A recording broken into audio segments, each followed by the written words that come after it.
Good morning students. पिछली class में हमने कॉर्डेट्स का क्लासिफिकेशन पढ़ा था। तो आज हम बैलेनोग्लॉसस जो कि हेमिकॉर्डेटा का एग्जाम्पल है उसके बारे में पढ़ेंगे। बैलेनोग्लॉसस हेमिकॉर्डेटा का एग्जाम्पल है और इसकी हमें डिटेल स्टडी करनी है। बैलेनोग्लॉसस दो शब्दों से बना है, बैलोन और ग्लॉसस। तो इसे बैलोन अर्थात एकॉन क्रमी, इसे एकॉन वॉर्म भी कहते हैं, और दूसरा है ग्लॉसस टंग वॉर्म या जीभ क्रमी भी इसे कहते हैं। इसके कुछ कैरेक्टर्स इकाइडोडर्मेटा से मिलते हैं, इसीलिए इसे इनवर्टिब्रेट्स और वर्टिब्रेट्स के बीच की संयोजक कड़ी भी माना जाता है। तो इसमें कुछ scientist as a independent phylum भी ट्रीट करते हैं। यह समुद्री जीव है तथा ट्यूब के आकार का, ट्यूब के जैसी संरचना का यह होता है और यह समुद्र में बिल बनाकर रहता है। यह ट्यूबनुमा संरचना का होता है तथा यह समुद्री जीव है, अर्थात यह मराइन वाटर में रहता है तथा इसकी बॉडी बहुत ही सॉफ्ट होती है। तो अब इसका हम वर्गीकरण पढ़ेंगे। तो यह फाइलम कॉर्डेटा, तो इसका जो संघ है वो क्या है? कॉर्डेटा। दूसरा सब फाइलम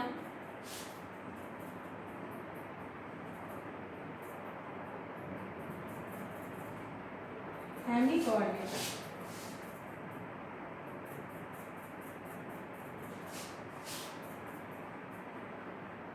क्लास एंटीरोप्यूस्टा। फैमिली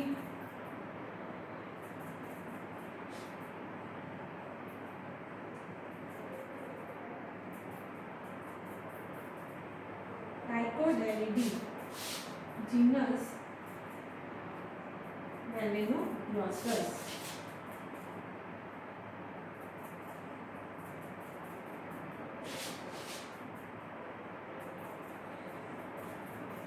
तो देखिए आप, इसका फाइलम कौन सा है? कॉर्डेटा। तो इसमें एक ही, जैसे आपने इनवर्टिब्रेट में देखा था, सारे इंडिपेंडेंट फाइलम थे, फाइलम आर्थ्रोपोडा, फाइलम मोलस्का, क्योंकि वो जीव एक दूसरे से संबंधित नहीं थे। जबकि इसमें हमने एक ही संघ लिया है कॉर्डेटा, जिसमें हमने पिछली क्लास में बताया था तीन मेन कैरेक्टर्स, इसमें तीन मेन कैरेक्टर्स है, presence of notochord, presence of nerve cord और presence of pharyngeal gill slits. वो सारे जीव जंतु किसमें आएंगे?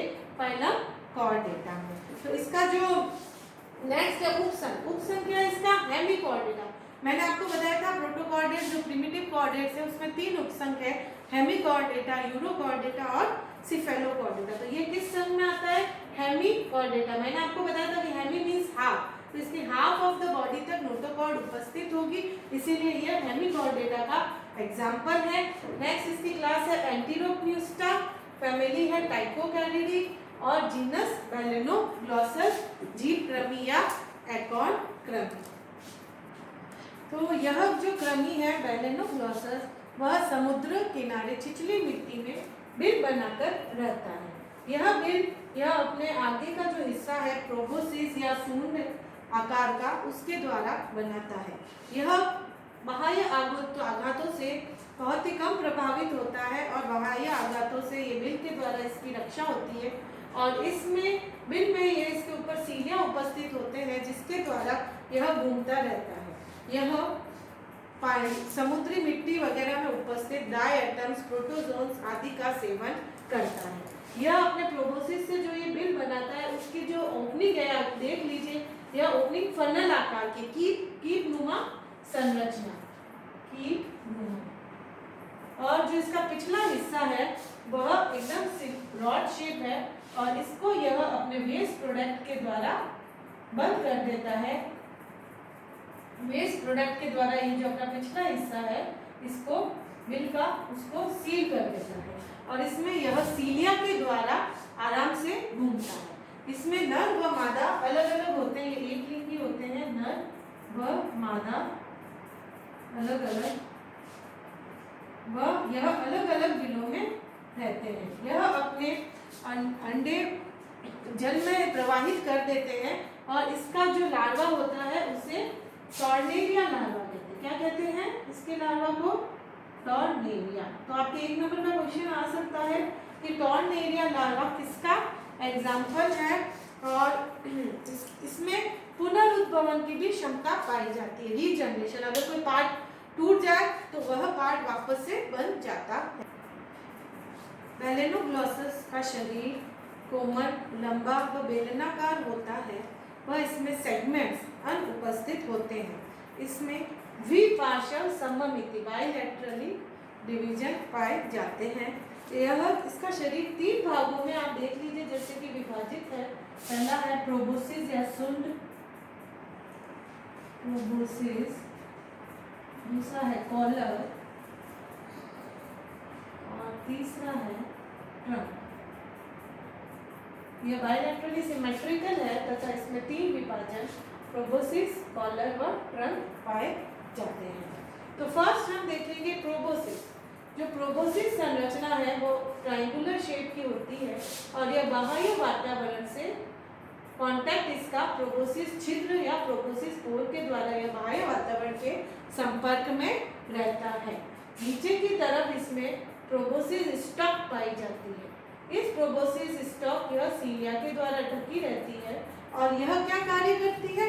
यह जो समुद्री जल की क्वालिटी है, जो भोज्य पदार्थ वगैरह आ रहे हैं, इसकी क्वालिटी को टेस्ट करती है। नेक्स्ट है कॉलर। तो अब हम कॉलर के बारे में, नेक्स्ट है इसमें कॉलर। तो कॉलर प्रोबोसिस के जस्ट नीचे उपस्थित है, इसे कॉलर और मीजोजोम्स भी कहते हैं, कॉलर और मीजोजोम। और इसके यहाँ पर मुख उपस्थित होता है, तो यह मुख को ढकने का भी कार्य करता है। और नेक्स्ट इसमें सिलोम पाई जाती है जिसे कॉलर सिलोम कहते हैं। अब इसमें जो लास्ट है वह है ट्रंक। ट्रंक को मेटाजोम भी कहते हैं, ट्रंक और मेटाजोम। यह 3 भागों में विभाजित है। पहला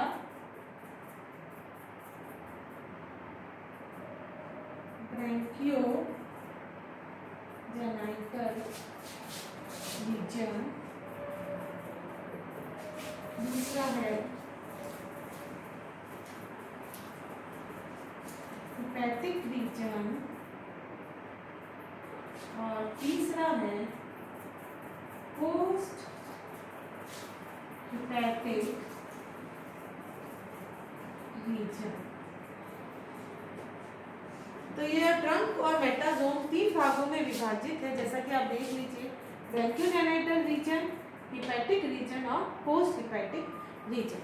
तो ब्रैंकियोजेनाइटल जो रीजन है उसमें मिड डॉर्सल रिज पाई जाती है और इस मिड डॉर्सल रिज के द्वारा बहुत सारी नर्व्स और रक्त जो ब्लड वेसल्स है वो इससे आके जुड़ती है। और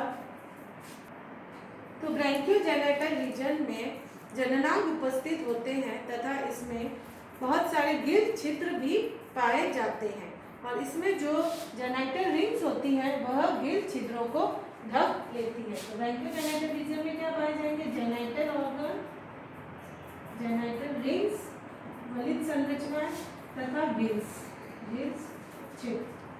और इसमें ये जो मिड डॉर्सल रिज होती है उससे बहुत सारी रक्त वाहिनियां व तंत्रिका जो नर्व्स होती है वो आके जुड़ती है।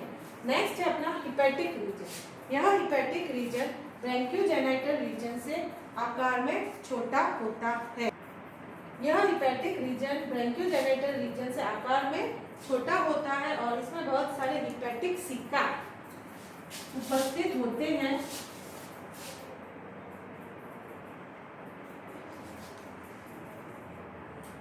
और यह नेक्स्ट किसमें जुड़ा हुआ होता है? नेक्स्ट जो इसका 3rd पार्ट है जो हमने पढ़ा है पोस्ट हिपैटिक रीजन। तो ये हिपैटिक रीजन आगे पोस्ट हिपैटिक रीजन से जुड़ा होता है जो कि बाहर एनस के द्वारा ओपन होता है। तो आप वापस देख लीजिए इसकी मुख्य संरचना में ये 3 पार्ट्स में डिवाइडेड है। मेलेनोग्लॉसस की पूरा बॉडी स्ट्रक्चर, प्रोबोसिस, कोलार व ट्रंक। प्रोबोसिस जो इसका मुख्य भाग है जिसे सूंड भी कहते हैं, यह बाहर प्रोबोसिस पोर के द्वारा, प्रोबोसिस छिद्र के द्वारा बाहर की ओर खुलता है और बाह्य वातावरण के कांटेक्ट में रहता है, जबकि इसका मुख कहाँ उपस्थित है, इस जगह पे कोलर और प्रोबोसिस के बीच में उपस्थित होता है। और कोलर में कोलर सीलोम पाई जाती है। यहाँ पे प्रोबोसिस स्टक या प्री ओडल सीलियरी ट्रैक्ट भी कहते हैं।